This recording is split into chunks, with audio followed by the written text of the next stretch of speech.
안녕하십니까. 이야기가 있는 법구경 명상 시간입니다.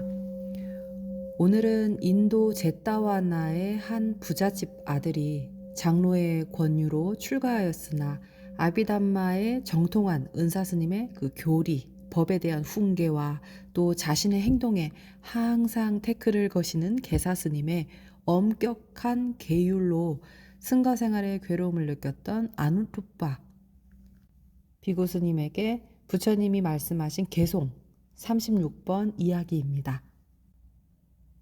자, 그럼 하루에 지금 이 순간만큼 온전하게 나를 위한 시간으로 만들어 보시면서 바로 오늘의 법구경 명상 시작하겠습니다. 우선 내 몸과 마음을 이완시켜서 호흡 명상으로 편안하게 가듬어 봅니다. 호흡하시면서 마음의 긴장을 완전하게 풀어보세요. 마음의 긴장이 풀려지면 몸의 긴장도 자연스럽게 풀려지죠. 마음의 긴장이 풀려서 완전하게 편안해질 때 그때 내 마음이 분명하게 드러나게 됩니다. 자, 호흡 명상, 몸 기본 자세 한번 잡아봅니다. 편안한 공간에 편안한 자세로 한번 앉아봅니다. 바닥이나 소파, 의자에 앉으셔도 좋죠. 지금 현재 내 다리와 몸 자세가 편안하게 되었는지요. 몸을 옆으로 움직이면서 자세를 한번 잡아봅니다. 이때 허리는 반듯하게 펴시고 양손은 모아도 좋고 무릎 위에 올려놓아도 좋습니다. 어깨에 힘이 들어갔다면 어깨에 힘을 빼시고 목을 고추 세우시면서 눈은 살며시 반개해 봅니다. 마지막으로 입안의 혀는 입천장에 살며시 붙여봅니다. 자, 이제 호흡을 깊이 들어 마셨다가 깊이 내쉬어 봅니다. 마음속에 있는 여러 생각들을 내려놓고 현재 온전히 머물겠다고, 온전히 챙기겠다고 코끝에 주의력을 두고 코 속으로 들어오는 바람의 숨을 한번 느껴봅니다.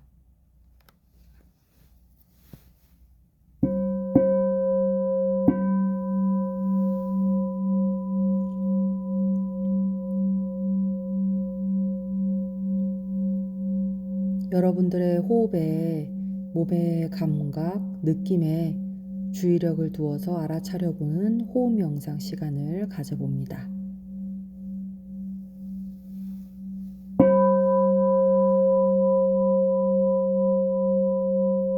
자, 호흡을 깊이 들이마시고 내쉬면서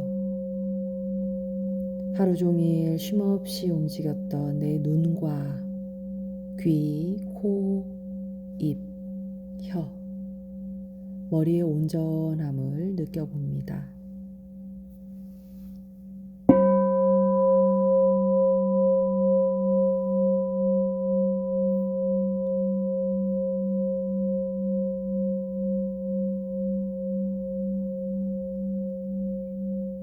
호흡을 들이마시고 내쉬면서 어깨의 감각을 느껴봅니다.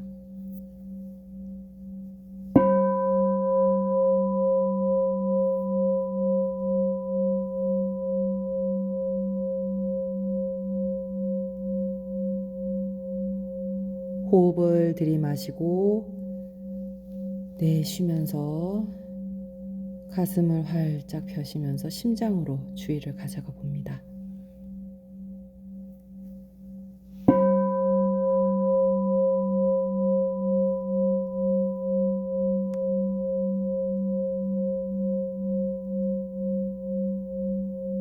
이제 호흡을 천천히 들이마시고 내쉬면서 팔의 감각을 느껴봅니다.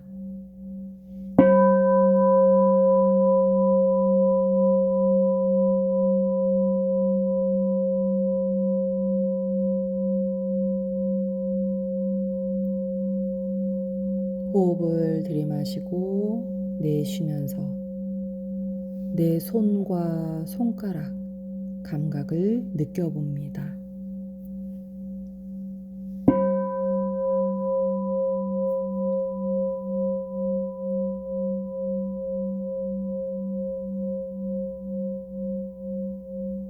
숨을 깊이 들이마시고 내쉬면서 내 몸을 지탱하고 있는 허리를 한번 반듯하게 펴봅니다.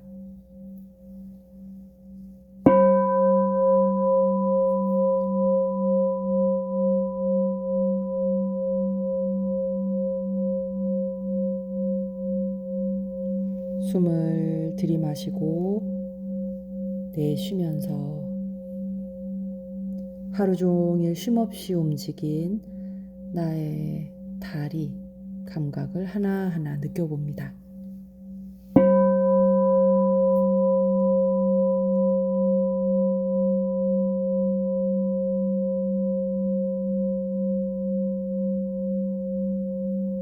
숨을 들이마시고 내쉬면서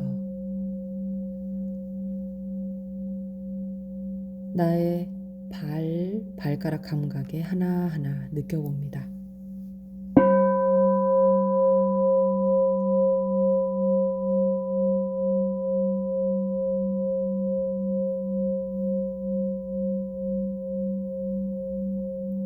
숨을 들이마시고 내쉬면서 이제 나의 몸 전체를 한번 알아차려 봅니다.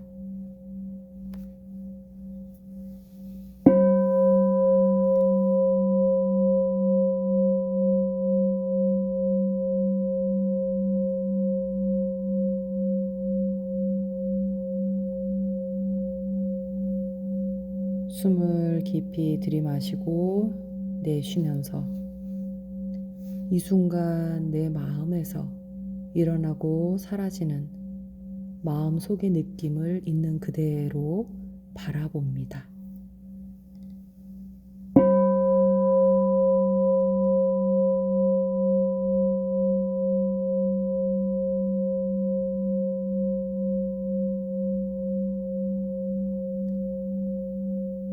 호흡지간 들숨 날숨 몸의 감각을 그냥 그대로 분명하게 알아차리시면서 다시 들숨 날숨 호흡으로 돌아오면서 온전하게 주시하면 됩니다.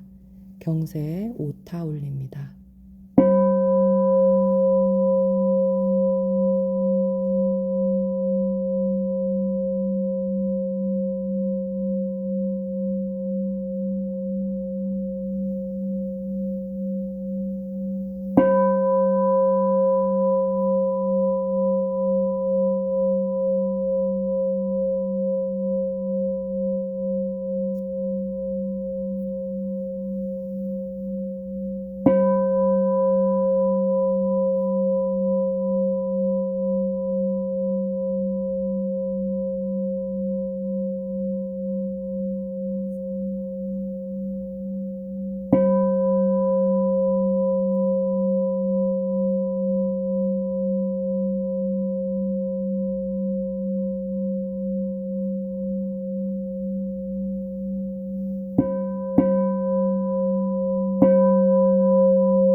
지금 이 순간 호흡에만 집중이 되시는지요? 혹시 마음이 다른 곳으로 흘러가더라도 그냥 단지 그것을 있는 그대로 지켜보시면 됩니다. 그러면서 다시 호흡을 들어 마셨다가 내쉬는 것에 오로지 다시 돌아오시면 돼요. 이렇게 점점 습관화하다 보면 이제 호흡이 고요해지고 내 몸과 마음도 고요해지고 편안해지기 시작하죠. 자, 그럼 보험 명상에 들어가 볼게요. 개송의 의미에 귀를 기울여 봅니다.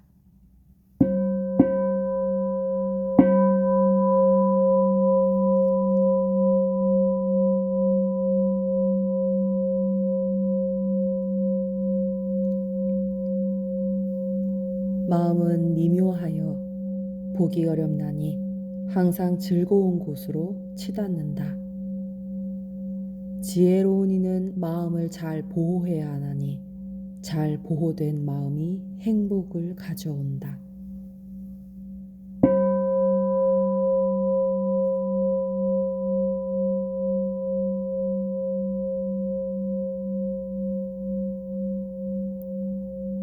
마음은 미묘하여 보기 어렵나니 항상 즐거운 곳으로 치닫는다.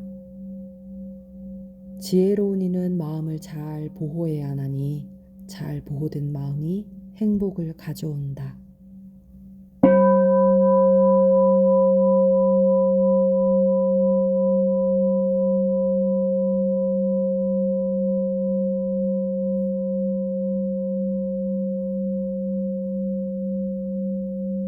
마음은 미묘하여 보기 어렵나니 항상 즐거운 곳으로 치닫는다.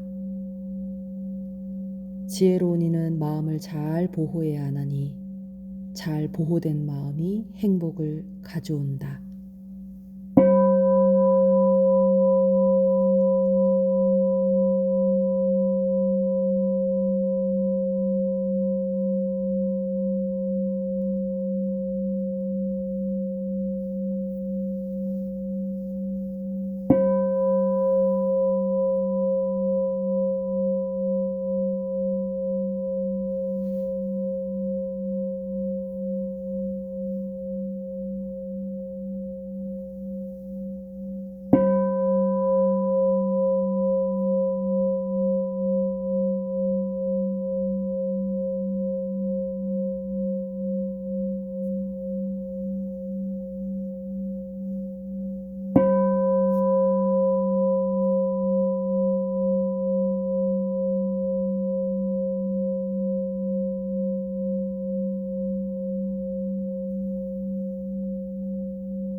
네, 본 명상 개송의 뜻에 집중해 보셨는지요? 오늘도 마음에 대한 내용입니다. 여러분들이 법구경 명상을 하거나 호흡 명상을 하실 때 오로지 호흡에만 이렇게 집중되기가 사실 어렵습니다. 왜냐하면 그 순간순간에 끊임없이 내 마음이 이렇게 흘러가는 것이 좀 여러분들이 이렇게 바라봐야 되거든요. 그 바라보는 것들이 자꾸 이렇게 습관화되면 내 호흡으로 다시 되돌아와서 그 마음을 온전하게 고요한 상태에서 바라볼 수 있기 때문입니다. 자, 오늘도 부처님께서 그 마음은 미묘하여 보기 어렵나니 항상 즐거운 곳으로 치닫는다. 이렇게 해서 지혜로운 이는 마음을 잘 보호해야 하나니 잘 보호된 마음이 행복을 가져온다라는 개송으로 제따와나 사원에 계셨을 때 승과 생활에 적응을 못하던 비구에게 이야기한 말씀이죠. 이 이야기에 대한 인연담을 살펴보면 어느 날 제따와나에 어떤 부잣집 아들이 자신의 집에 자주 탁발을 나오는 장로에게 다가가서 질문을 합니다.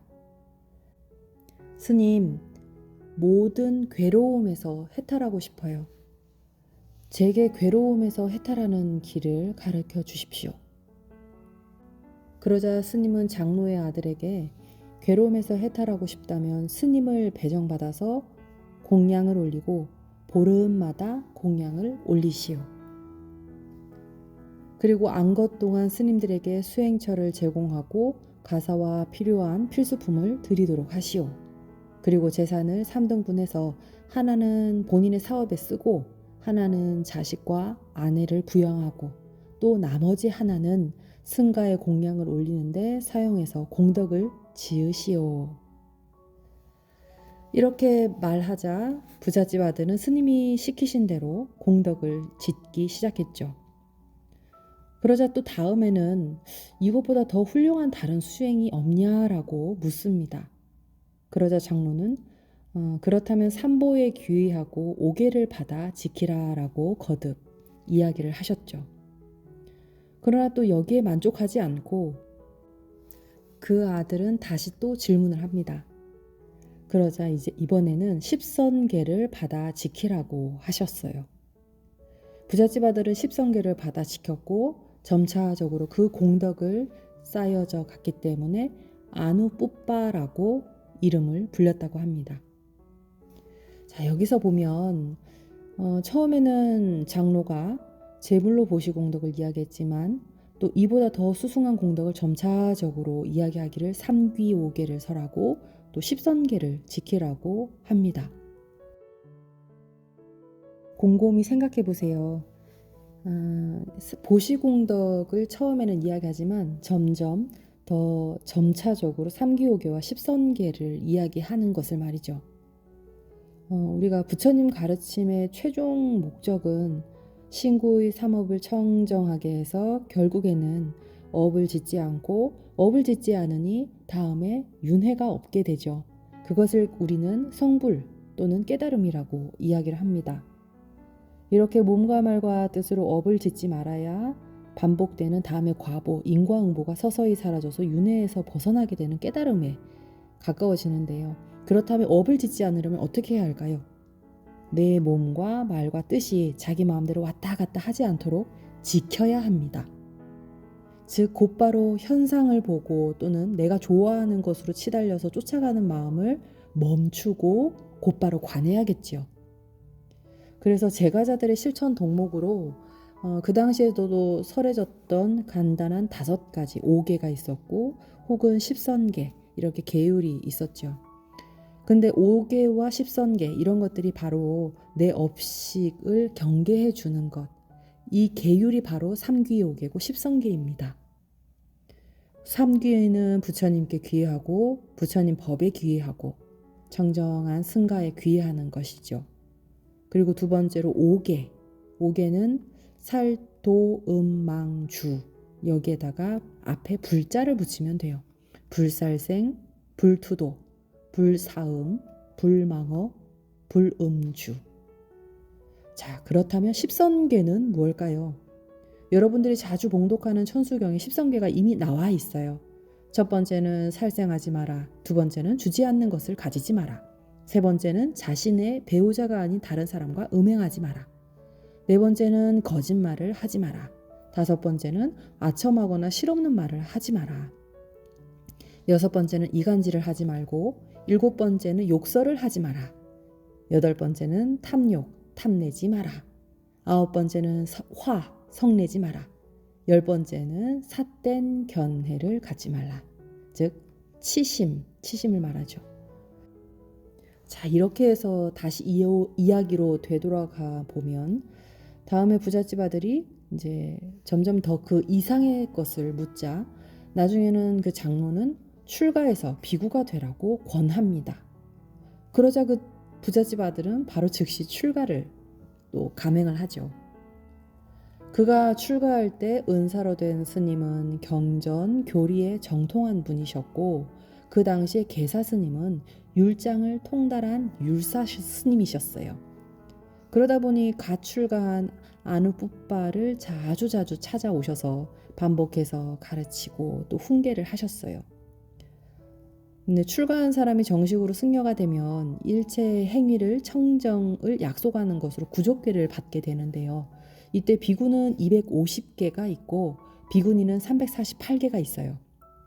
결국 이 계를 잘 지키면 하나하나 내 행위와 말과 생각에 스스로 업을 지관할 수밖에 없지요. 왜냐하면 250개와 348개 여러 가지 계율로 내 행위에 생각을 일으키게 되면 또 좋아하고 싫어하는 것들이 생기기 마련인데 이런 것들을 경계하고 지켜주는 것이 바로 이 계율에 해당됩니다. 자, 이렇게 괴로움에서 해탈하고자 한 출가한 비구는 승단에서도 사실 좋은 말이 한두 번이지 행동 하나하나를 제재하는 것은 물론하고 또 이렇게 하면은 계율에 맞고 또 이렇게 하면 어긋난다라고 하는 율사 스님의 이야기와 또 은사 스님에게는 야 부처님 말씀은 이렇다. 네가 지금 하는 행동은 어긋난다. 하시며 부처님 교리와 법에 대해서 계속 이야기를 하시자. 이런 이야기에 본인은 이제 잔소리로 들리는 거죠. 이 잔소리에 짜증이 나기 시작한 비구는 사실 신심은커녕 하나하나 형식과 제재에 점점 출가 생활이 괴로워지기 시작했어요. 사실 괴로움에서 해탈하기 위해서 비구가 됐는데 마음대로 기지개를 펼 여유조차도 없고 아유 차라리 이렇게 살다니 차라리 제가자로 살면서 괴로움에서 해탈하는 방법을 찾는 것이 낫겠다라는 생각이 들기 시작했어요. 이런 생각이 든 이후로부터는 이제 승가 생활에 불만이 점점 쌓여져 갔고 수행도 싫고 가르침도 더 이상 듣기가 싫어지는 거죠. 이렇게 마음이 괴롭다 보니 도반 스님들도 싫어지고 또 서서히 입맛도 떨어지고 그러자 몸은 또 점점 야위어 가면서 말라가요. 얼굴에서 환희심으로 찾던 그 빛은 점점점 사라져서 어두워지고 또 그렇게 극심한 피로감에 이제 의욕조차도 없어져 갔죠. 이 모습을 본 도반과 은사 스님은 그 아누뿌빠를 이대로 뒀다가는 파괴하겠다 싶어서 결국에는 은사 스님이 부처님께 데리고 갔어요. 부처님께 비구는 말했죠. 부처님이시여, 괴로움을 벗어나기 위해 저는 출가를 했는데 스님들은 아비담마, 법, 교리와 또 250개의 계율만 계속 이야기를 하시고 또 승가 생활에서 눈코 뜰 새 없이 한숨 돌릴 여유조차도 없는데 이런 출가 생활이 너무나 저는 괴롭습니다. 그러자 부처님이 이 힘들다는 비구에게 부드럽게 말씀하셨어요. 뭐라고 하셨는지 여러분 짐작하시죠? 비구야, 너는 한 가지만 지킬 수 있다면 나머지는 이제 지키지 않아도 된다. 그 한 가지는 오직 네 마음을 지키는 것이다. 그 마음만 지키도록 해라. 이렇게 훈계하시면서 부처님께서 개송을 읊으셨어요. 마음은 미묘하여 보기 어렵나니 항상 즐거운 곳을 치닫는다. 지혜로운 이는 마음을 잘 보호해야 하나니 잘 보호된 마음이 행복을 가져온다. 이 개송 끝에 아누뿌빠는 수다원가를 성취했습니다. 자, 부처님께서 오직 네 마음을 지켜라 한 가지만 해도 된다면서 마음 하나만을 지키라고 강조하셨죠. 앞서 이야기했던 5개, 10선계 또는 10개, 250개 이렇게 든 계율은 사실 부처님이 승가 생활을 유지하는 방편으로 또 깨달음을 얻는 과정에 각자 수행자들의 몸과 말과 뜻으로 그 삼업을 점검하는 차원에서 마음을 지키기 위한 수단과 방편으로 계율이 반드시 필요했어요. 그 수단과 방편에 또 짜증과 괴로움을 느낀 비구에게 특단의 조치로 내리신 부처님께서 마음 하나만 지키라고 하시죠. 그런데 우리가 사실 그 마음 하나를 지키는 것이 과연 쉽나요? 이 마음은 빛과 같은 속도로 매우 빠르게 내 업의 발동에 따라 움직이죠. 마음을 보는 동안 지속되는 마음은 없어요. 마음을 보는 순간 마음은 사라집니다. 가장 중요한 것은 사실 마음이 지금 이 순간에 있어야 한다는 것. 이 순간 내 마음이 흘러가는 것을 끊임없이 바라보고 알아차리고 지켜보세요. 내가 일으킨 마음에 연기가 일어나는 것을 바로바로 살펴서 알아야 합니다. 우리는 각자의 업식에 따라서 사실 바깥의 경계를 보고 또는 바깥의 외부의 현상을 보면서 마음이 순식간에 일어나는 사람도 있고 그렇지 않은 사람도 있어요. 그래서 흥분하거나 화내거나 또는 못마땅해 하거나 또는 무시하거나 상대방을 시기 질투하거나 하는 그 순간순간 마음이 일어나는 그 감정을 순간 바라보고 멈추면서 그 마음을 바로 바라보세요. 그 일어난 감정, 그 마음을 알면 극단적으로 점점 커지지는 않아요. 그 마음을 보는 순간 여러분은 평온을 찾고 또 보다 빨리 조절하게 됩니다. 자, 그래서 내 감정에서 기분 나쁘다, 싫다, 또는 좋다, 이렇게 나쁜 기억이 이렇게 떠올랐을 때 그것은 자신에게 더 이상 영향을 끼치게 내버려 두지 않는 것이 중요하잖아요. 이 순간에 머물기만 하세요. 여러분들이 무엇을 하든 무슨 수행을 하든 해야 할 일은 지금 일어나고 사라지는 것을 그냥 보는 거예요. 마음은 스스로 어디에나 존재하는 이 무상, 항상하지 않는 것을 보고 알 거예요. 그 아는 마음이 바로 지혜입니다. 이런 식으로 내 마음에서 일어나는 분별하는 감정과 내 마음이 좋아하는 것으로 치달아가는 것을 지켜보는 습관이 바로 명상입니다. 이런 식으로 마음이 성숙하고 강해지고 덜 집착하게 되지요. 사실 이 마음의 성숙은 나이와 무관합니다. 어떤 사람은 60세이지만 아직 성숙되지 않은 사람들도 있고 또 어떤 사람은 30세지만 마음이 15세에 불과하기도 해요. 수행 중에 불쾌하고 또 나쁜 현상들이 나타난다 싶으면 지혜가 향상되어서 마음이 그 과정으로부터 벗어나기를 바라는 수준에 이르도록 계속 수행하시면 됩니다.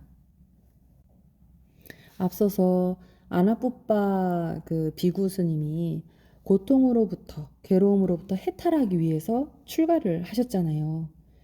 우리 일상 생활에서도 마찬가지입니다.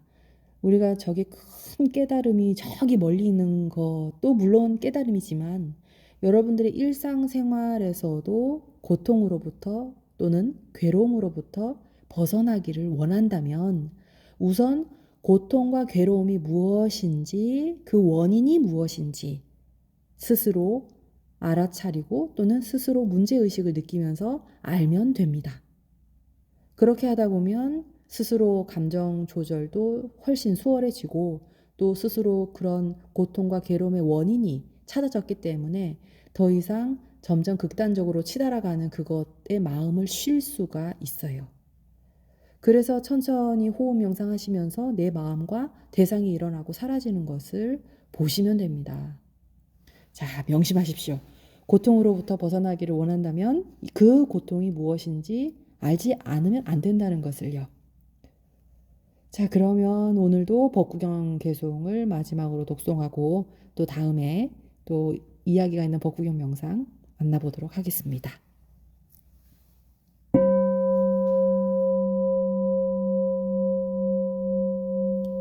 마음은 미묘하여 보기 어렵나니 항상 즐거운 곳으로 치닫는다.